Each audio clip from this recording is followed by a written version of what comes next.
But I can look back at that situation and say that this was the beginning of my real journey with God. The summer of 2014 was the start of a very interesting chapter in my life. I was going through an experience I really wouldn't wish on anyone because of the turmoil that came because of it. But looking back now, I'm glad it actually happened. The best way I can possibly describe it was a deep mental, emotional, and spiritual pain. It even caused a periodic depression.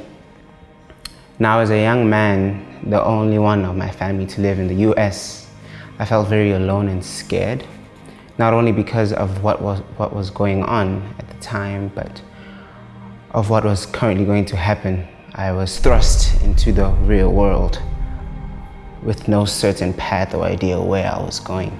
I mean this in the literal sense. I had no idea and I tried everything.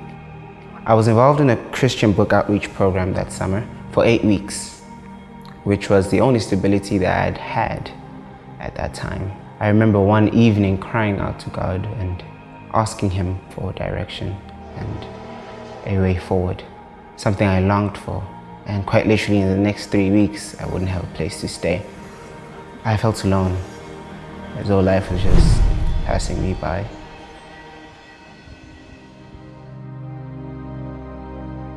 Around the same time, there was a convention held by my church in Houston, Texas. And my parents were going to fly out and be there for that convention from South Africa.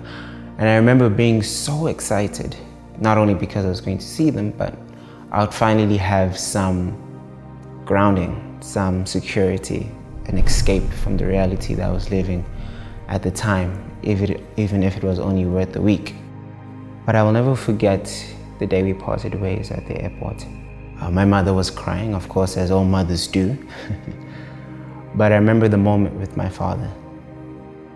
He hugged me and he looked at me and said, "We don't know when we might see you again, but just keep your head up." And immediately, everything came flooding back. It was as though I was walking in this forest of emotions. And I remember feeling and knowing that my tears were coming and I couldn't control them. So I quickly went to the bathroom, sat down in a stall that I had chosen, and uncontrollably I started to cry. It was intense. I remember having to gain my composure after a few minutes, and after I gained it, I remember whispering in my heart and mind, "God, is just you and me now." When I got up from that bathroom stall, I remember hearing God say, "I am here with you, and I will provide for you." I still recall the situation as the beginning of my journey with God. I have seen Him come through for me in ways that I cannot even or couldn't even have imagined at the time. It was at that moment that I realized that apart from just being my Father and Savior, God is a friend. God is my best friend. This is God.